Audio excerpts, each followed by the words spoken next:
Kasih karunia dan damai sejahtera dari Tuhan Allah Bapa kita dan dari anaknya Tuhan Yesus Kristus menyertai kamu. Amin. Selamat hari Minggu saudaraku, selamat Pentakosta. Mari kita dengarkan renungan dalam minggu ini dalam kita merayakan turunnya Roh Kudus, yaitu hari raya Pentakosta kita, yang tertulis dalam surat kiriman Rasul Paulus kepada jemaat di Roma pasal 8, dimulai dari ayat 8 sampai dengan ayat 11. Demikianlah firman Tuhan. Mereka yang hidup dalam daging tidak mungkin berkenan kepada Allah. Tetapi kamu tidak hidup dalam daging, melainkan dalam roh, jika memang roh Allah diam di dalam kamu. Tetapi jika orang tidak memiliki roh Kristus, ia bukan milik Kristus.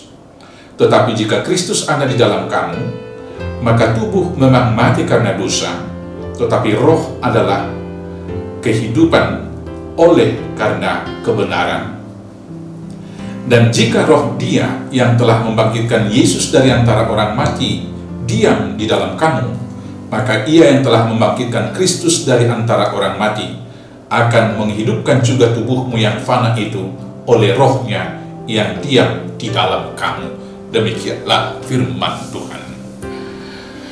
Saudaraku yang terkasih, pertama sekali terimalah salam dari kami, keluarga Pendeta Jackson Sirait, dan semua majelis HKBP Depok 1. Selamat Pentakosta buat Bapak Ibu Saudara-saudaraku yang terkasih.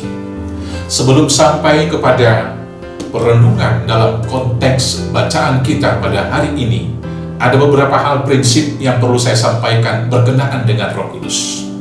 Yang pertama sekali, Roh Kudus itu adalah Tuhan. Maka tidak ada satupun kuasa di dunia yang memiliki otoritas menyuruh Roh Kudus itu turun atas siapa dan kapan waktunya. Artinya, Roh Kudus berkuasa mutlak atas dirinya kepada siapa dia akan turun dan kapan waktunya. Yang kedua, bahasa roh adalah bahasa Tuhan. Maka tidak ada satupun di dunia yang menjadi guru bahasa roh yang mampu mengajarkan bahasa dari Tuhan itu, selain daripada Tuhan sendiri turun atas siapa dan memberikan karunia. Dan kemudian kepada yang lain diberikan karunia untuk menjelaskan atau menafsirkan bahasa roh tersebut. Maka karena itulah di gereja kita di HKBP tidak ada dibuka kelas untuk mengajar bahasa roh. Yang ketiga, bahasa roh memberi pengertian. Kalau kita membaca dan kita perbandingkan dari kisah, yaitu Menara Babel di Kejadian 11, dan kita perbandingkan dengan kisah Hari Pentakosta di Kisah 2 ayat 1 sampai dengan ayat 8, ada dua hal yang kontras kita lihat di sana.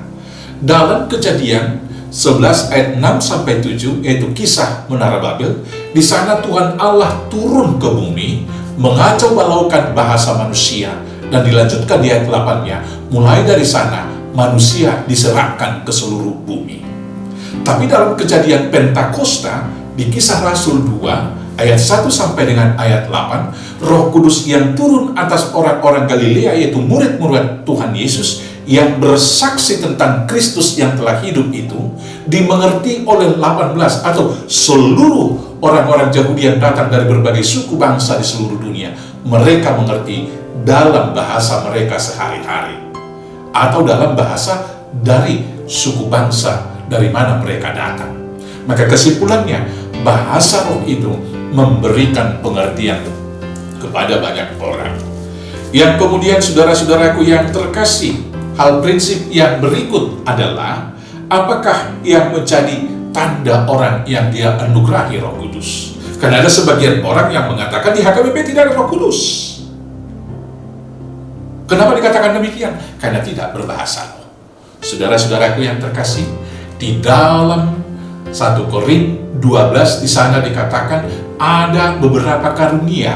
Pertama sekali, karunia untuk bernubuat, karunia untuk menyembuhkan, karunia untuk mengajar, karunia untuk melayani, karunia untuk berbahasa roh, dan karunia untuk menafsirkan bahasa roh tersebut. Jadi berbahasa roh hanya satu. Kalau begitu, apa parameternya, ukurannya seseorang yang diurapi oleh Roh Kudus? Tentu Tuhan Yesus mengatakan, dari buahnya engkau mengenal mereka. Maka orang yang diurapi Roh Kudus tentu akan membuahkan buah-buah roh, seperti yang tertulis dalam Galatia 5 ayat 22. Di sana Rasul Paulus menjabarkan ada 9 buah-buah roh, yaitu kasih, sukacita, damai sejahtera, kesabaran, kemurahan, kebaikan, kesetiaan, kelemah lembutan, dan penguasaan diri.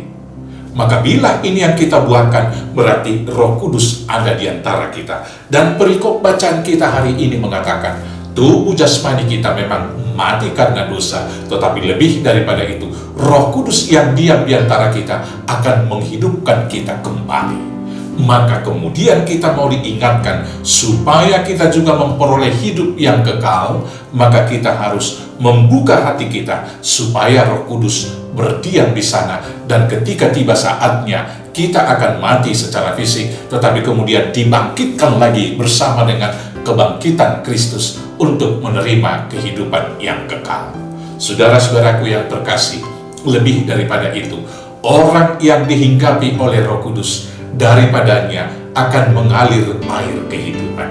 Yaitu yang pertama, bukanlah orang yang selalu mengeluh, tetapi adalah orang yang menghibur sesamanya.